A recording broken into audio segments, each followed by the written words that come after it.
Hi friends, welcome to my channel. இந்த வீடியோவில் இப்போ நம்ம ஸ்லீவ் கட் பண்ணி வச்சுருக்கோம் பாருங்கள். இது வந்து ஆர்ம் ஹோல் நம்ம ஜாயின் பண்ணுற இடம். இதுக்கு அங்கிட்டு நம்ம தையலுக்கு நம்மளுக்கு துணி இல்லை. அதாவது மெயின் ஃபேப்ரிக்லேயுமே நம்மளுக்கு துணி இல்லை, லைனிங் துணிலையுமே நம்மளுக்கு எக்ஸ்ட்ரா பீஸ் இல்லை. அப்படின்றப்ப நம்ம விட்டு போடணும். இது மாதிரி நிறைய ப்ராப்ளம் வந்திருக்கும், எல்லார் ப்ளவுஸ்லேயுமே வரும். அதுதான் இப்போ நம்ம இந்த வீடியோவில் பார்க்க போகிறோம். இப்போ லைனிங் ஃபேப்ரிக் வந்து இந்த மாதிரி ஒரு 4 பீஸ் இந்த மாதிரி பாருங்கள் கட் பண்ணி வச்சுருக்கேன். இந்த மாதிரி நீங்கள் கட் பண்ணி வச்சுக்கோங்க. இப்போ மெயின் ஃபேப்ரிக்கில் அதே மாதிரி மெயின் ஃபேப்ரிக்லேயுமே அந்த லென்த்துக்கு நீங்கள் லென்த்து பார்த்து உங்கள் ஸ்லீவோட லென்த்து பார்த்துட்டு அகலம் உங்களுக்கு எவ்வளோ வேணுமோ அது உங்கள் ப்ளவுஸ் தக்கில் நீங்கள் இந்த மாதிரி கட் பண்ணி வச்சுக்கோங்க. இப்போ ஸ்லீவை நம்ம 2ஆக கட் பண்ணிடும். 2 ஸ்லீவ் வேணும் இல்லையா, அதனால் இப்போ மெயின் ஃபேப்ரிக்கில் நம்ம முதல்ல போட்டுக்கலாம். இப்போது எனக்கு வந்து ஸ்டோன் இருக்கிறதுனால நான் முதல்ல அந்த ஸ்டோனை ரிமூவ் பண்ணிடுறேன், தையலில் இருக்கிறதுக்கு மட்டும். நீங்கள் ஸ்டோன் இல்லாத துணினா உங்களுக்கு ஈஸி தான், நீங்கள் இந்த மாதிரி பண்ண தேவை. எனக்கு வந்து ஸ்டோன் இருக்குது. இதோடு நம்ம ஸ்டிச் பண்ணும்போது நம்ம ஊசி வந்து உடையிறதுக்கு வாய்ப்பு இருக்குது. அதனால தான் நான் வந்து ஸ்டோனை வந்து ரிமூவ் பண்ணிடுறேன். ஃபஸ்ட்டு கையாலே வந்தால் கையாலே எடுத்துக்கிட்டால் வந்துடுது. இந்த மாதிரி ஸ்டோனை ரிமூவ் பண்ணிக்கலாம்.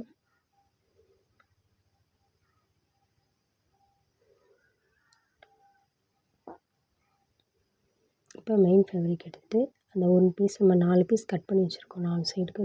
இந்த மாதிரி அந்த மேலே, அதாவது நல்ல பக்கமும் ஒன்றா இருக்கிற மாதிரி பார்த்துக்கோங்க. இது வந்து பூனை சாரின்றனால எனக்கு தெரியலை, பட் சில்க் சாரீனா கண்டிப்பாக தெரியும். அதனால் கரெக்டாக நல்ல பக்கமும் இருக்கிற மாதிரி பார்த்து கரெக்டாக ரெண்டும் ஒன்றாப்புல வச்சு ஒரு 1/4 இன்ச்சுக்கு இந்த மாதிரி ஸ்டிச் போட்டுருங்க. முக்கியமாக படிமான தையல் போட்டுருங்க. ஏன்னா இது வந்து மெயின் ஃபேப்ரிக்கில் வந்து கண்டிப்பாக படிமான தையல் போடணும். அப்போ தான் பிரிஞ்சு வராமல் இருக்கும். ஏன்னா நம்ம ஆர்ம் ஹோல் ஜாயின் பண்ணிவிட்டு அந்த க்ரிப்பு வந்து அங்கனக்குள்ளே தான் இருக்கும். நீங்கள் ஒரு தையல் மட்டும் போட்டிங்கன்னா பிரியறதுக்கு வாய்ப்பு இருக்குது. அதனால் எப்பயுமே ஒரு தையல் போட்டுட்டு மேலே படிமான தையல் கண்டிப்பாக போட்டுருங்க. எக்ஸ்ட்ரா உள்ள இந்த மாதிரி பீஸெல்லாம் கட் பண்ணி விட்டுட்டுங்க. கட் பண்ணி விட்டுட்டு இந்த மாதிரி மேலே வச்சுட்டு இது மாதிரி மேலே ஒரு தையல் போட்டுட்டு ஊசி அப்படியே வெளியில் எடுக்காமல் நீங்கள் இந்த மாதிரி திருப்பி விட்டுட்டு மேலே படிமான தையல் கண்டிப்பாக போட்டுருங்க. கரெக்டாக நீங்கள் தையல் போடும்போது துணியில் வந்து கரெக்டாக அதாவது நல்ல பக்கமும் இருக்கிற மாதிரி பார்த்துக்கோங்க. மாற்றி போட்டுறாதீங்க, அது கொஞ்சம் கஷ்டமாயிரும்.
இப்போது நம்ம 4 பக்கமுமே பாருங்கள் தையல் போட்டுட்டோம். ஃபினிஷிங்காக எப்படி இருக்குதுன்னு பாருங்கள். படிமான தையல் போட்டுருங்க கண்டிப்பாக. இப்போ நம்ம கரெக்டாக வரும் ஸ்லீவு. இதே மாதிரி லைனிங் துணி எடுத்து லைனிங் துணியிலுமே நம்ம 4 பக்கமும் இந்த மாதிரி ஜாயின் போட்டுக்கோங்க.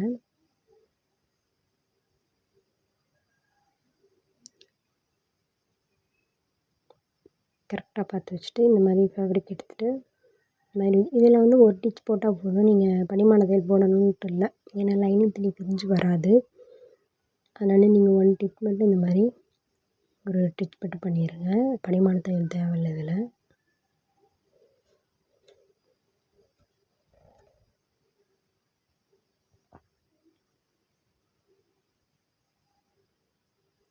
நம்ம மோஸ்ட்லி கட் பண்ணுற துணியிலேயே அதாவது கொஞ்சம் உடம்பு கொஞ்சம் பருமனாக இருக்கிறவங்களுக்கு யாருக்குமே இந்த மாதிரி பத்தாது.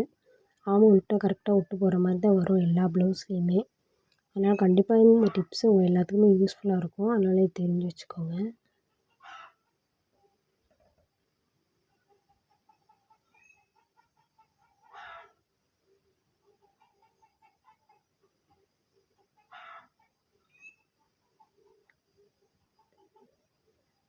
அவ்வளோதான். இப்போ நம்ம மெயின் ஃபேப்ரிக்லேயும் லைனிங் ஃபேப்ரிக்கில் ரெண்டுலேயுமே இந்த மாதிரி ஒட்டு போட்டோம். இதுதான் ஒட்டு போடுறது. பாருங்கள், இந்த மாதிரி ஒட்டு போட்டாச்சு. இப்போ நம்ம ரெண்டையும் ஜாயின் பண்ணிக்கலாம். பாருங்கள், ஒட்டு போட்டோம். இப்போது முடிச்சாச்சு. அடுத்து மெயின் ஃபேப்ரிக் எடுத்துக்கலாம். மெயின் ஃபேப்ரிக் எடுத்துகிட்டு ராங் சைடு இந்த மாதிரி ராங் சைடு பார்த்துக்கோங்க. ராங் சைடும் அதாவது லைனிங் துணி ராங் சைடும் மெயின் ஃபேப்ரிக்கோட லாங் சைடும் ஒன்றா இருக்கிற மாதிரி பார்த்துக்கோங்க. அதுக்கு முன்னாடி நம்ம இந்த ஸ்லீவில் அதாவது லைனிங் ஸ்லீவில் தேவையில்லாததெல்லாம் நம்ம ரிமூவ் பண்ணிடலாம். ஃபஸ்ட்டு இந்த மாதிரி மடிச்சுக்கோங்க, ஃபோல்ட் பண்ணி வச்சுக்கோங்க. இந்த மாதிரி ரெண்டாக சேர்த்து இந்த மாதிரி ஃபோல்ட் பண்ணி வச்சுட்டு, இதுதான் நம்மளுக்கு தையலுக்கு தேவையானதை நம்ம விட்டுட்டு மற்றது எல்லாமே நம்ம கட் பண்ணி விட்டுக்கலாம். பாருங்கள், இந்த மாதிரி கட் பண்ணி விட்டுக்கலாம். தையலுக்கு வேண்டியதை நம்ம தையலுக்கு கட் பண்ணிக்கலாம். மேலே இருக்கிறத நம்ம கட் பண்ண வேணாம். நம்ம மெயின் ஃபேப்ரிக்கில் ஜாயின் பண்ணிவிட்டு நம்ம அப்புறம் கட் பண்ணிக்கலாம். இப்போ மடித்து தைக்கிறதுக்கு நம்ம எவ்வளோ அர்க்கான் பண்ணியிருக்கோம் கரெக்டாக அந்த அர்க்கான் பண்ணதுக்கு நேராக இந்த மாதிரி நேராக ஒரு லைன் போட்டுருங்க. டிக் பண்ணிக்கோங்க. ஸ்லீவ் நம்ம மடித்து தைப்போல அந்த மடித்து தைக்கிறதுக்கு தான் இது. இப்படியும் மடித்து தைக்கலாம். இதில் நிறைய வழி இருக்குது. நான் ஒரு மெத்தட் தான் சொல்கிறேன். இதில் நிறைய மெத்தட் இருக்குது ஸ்லீவ் மடித்து தைக்கிறதுக்கு. நான் இந்த மெத்தட் தான் அதாவது ஸ்டோன் இருக்கிறதுனால இந்த மெத்தட் யூஸ் பண்ணுறேன். ஸ்டோன் இல்லைன்னா வேறு மெத்தட் யூஸ் பண்ணுவேன். அது இன்னொரு வீடியோவில் சொல்கிறேன். இது ஸ்டோன் இருக்கிறதுனால இந்த மெத்தடை யூஸ் பண்ணுங்கள். இப்போ மெயின் ஃபேப்ரிக் ராங் சைடும் லைனிங் துணி ராங் சைடும் இந்த மாதிரி ஒன்றா இருக்கிற மாதிரி இந்த மாதிரி வச்சுக்கோங்க. கரெக்டாக எல்லா பக்கமும் கரெக்டாக இருக்கிற மாதிரி இந்த மாதிரி வச்சுட்டு கரெக்டாக எட்ஜில் ஒரு தையல் போட்டுருங்க. இன்னும் பிசுறு இருக்குது. கரெக்டாக அந்த பிசுறெலாம் இந்த மாதிரி மடித்து விட்டுட்டு அதுக்கு மேலே இந்த மாதிரி லைனிங் ஃபேப்ரிக்கை வச்சுட்டு நேராக டிச் பண்ணிக்கோங்க.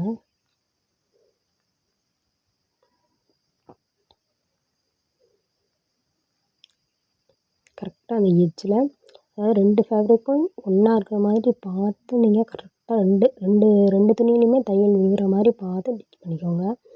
ஏன்னா ஒன்றில் மட்டும் தையல் போட்டுட்டு இன்னொன்று போடலைன்னா அது பிரிஞ்சிடும். ரெண்டையுமே ஒன்றா வச்சு இந்த மாதிரி எட்ஜில் தையல் போட்டுக்கோங்க. அடுத்து இன்னொன்று ஒரு 1 இன்ச்சு கேப்பில் இன்னொரு தையல் போடுங்க. எனக்கு ஸ்டோன் இருக்குது, அதனால நான் மெதுவாக போடுறேன். பட் நான் வீடியோ ஸ்பீட் பண்ணியிருக்கேன். நீங்கள் மெதுவாகவே பண்ணுங்கள். ஏன்னா ஸ்டோன் இருக்கிறனால ஸ்டோன் உடையக்கு வாய்ப்பு இருக்குது.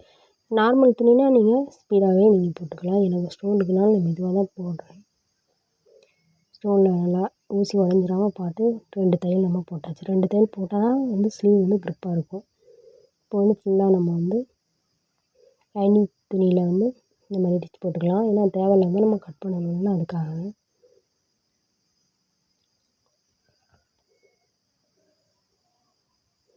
இப்போ தேவையில்லாத துணியை பூரா நம்ம லைனிங் துணி விட்டுட்டு மற்ற மெயின் ஃபேப்ரிக்கில் வச்சுருக்கிறது எல்லாமே இந்த மாதிரி கட் பண்ணி விட்டுக்கோங்க. இது நமக்கு தேவையில்லை.